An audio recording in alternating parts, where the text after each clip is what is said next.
was looking through my collection of things that I wrote in the first half of the year to share with you that I haven't shared here before. But I said, no, I can do that after this book comes out, which is in the next week. And I happen to have a copy of it on my laptop here. But this is every event of the year. It'll be different from Volume 1 to Volume 2.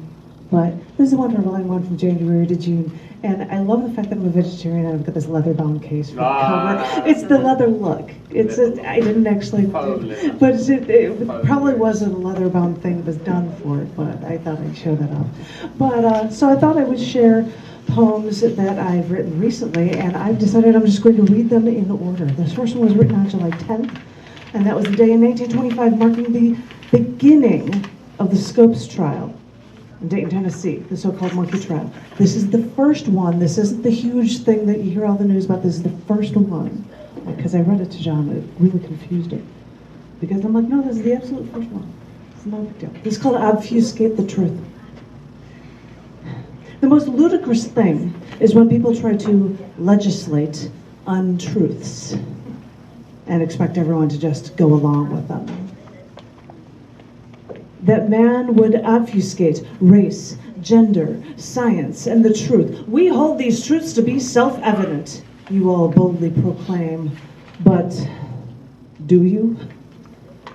What is your definition of truth? And at what lengths will you go to obfuscate the truth? The ACLU wanted to finance a test case against the constitutionality of the Butler Act, which became the Scopes monkey trial. In an attempt to gain crucial limelight to the injustice of deliberately not teaching science to children, a team of businessmen approached a substitute teacher, John Thomas Scopes, stating that the Butler Act prohibited teaching human evolution, but the state required all teachers to use the assigned textbook Hunter's Civic Biology, which contained that evolution. Scopes wasn't sure he taught evolution, but he chose to be their defendant. The defense fought gallantly, but their efforts didn't matter when the cards against reason were so stacked in this house against them. They lost the trial, and Scopes had to pay a $100 fine. Scopes was even harassed afterwards for years because of this, while continuing schooling at the University of Chicago. But the seed was planted, and it would only take time before ignorance would be overturned in the eyes of the law. This trial set modernists against fundamentalists who said that the Word of God, as revealed in the Bible, took priority over all human knowledge. This is where the debate began, and this is where the tenuous debate will fight and flourish. Do you believe in truth through evidence, or do you believe in a centuries-old book that the world accepts on faith? And are our courts here defending blind faith, or do they defend people's right to make their own choices for themselves? Your choice in politics are so directly interlinked with religion and with science and with knowledge. So choose wisely. It's weird to write on issues like this.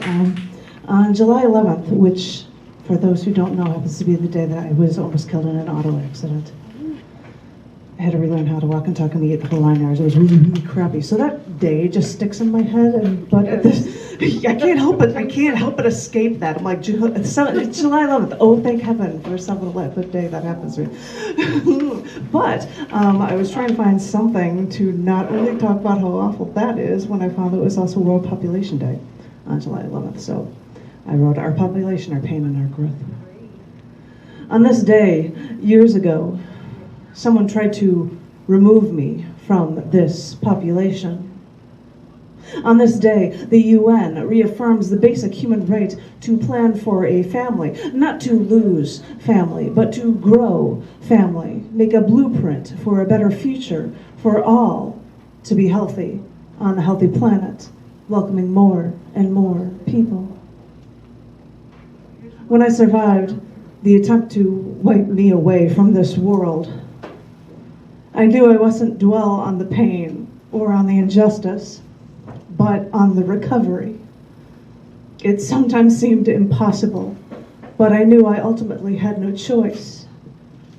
I must survive. After battling death, our only choice is to celebrate all life in this growing population.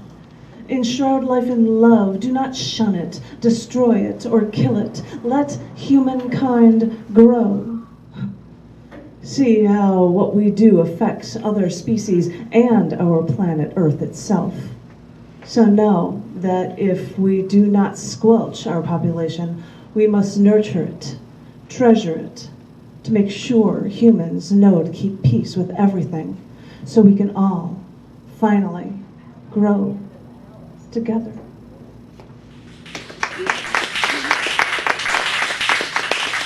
It's hard. All right, turn that around somehow.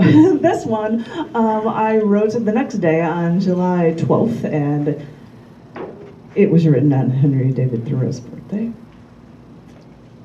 And it's called Knowingly Live, Purposely Live. Life is as precious as you make it, and life is as deliberate as you choose it to be.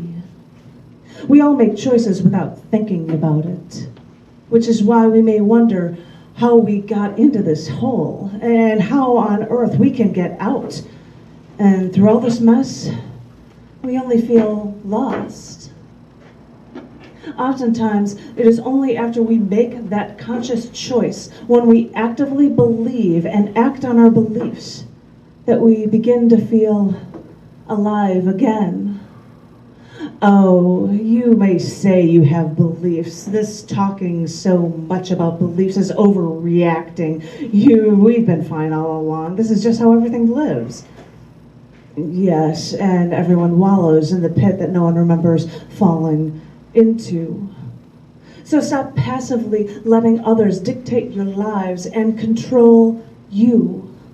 Once you realize what is happening, step out and say something. Because civil disobedience isn't the act of the insane. It is a measure people take when they realize things have gone too far. And they can't just sit back and do nothing. If you are lost, seek the truth, as all philosophers do with every thought. The definition of a philosopher is a person who seeks the truth. Because after all, modern life shares, it only espouses unnecessary complexity. So think this over. The true key may be to live simply, to live in harmony with nature, and commune with our surroundings. Once you do that, it will seem simple to live deliberately, to live strategically, and suddenly, once you begin to think through life, you'll see that you're no longer lost.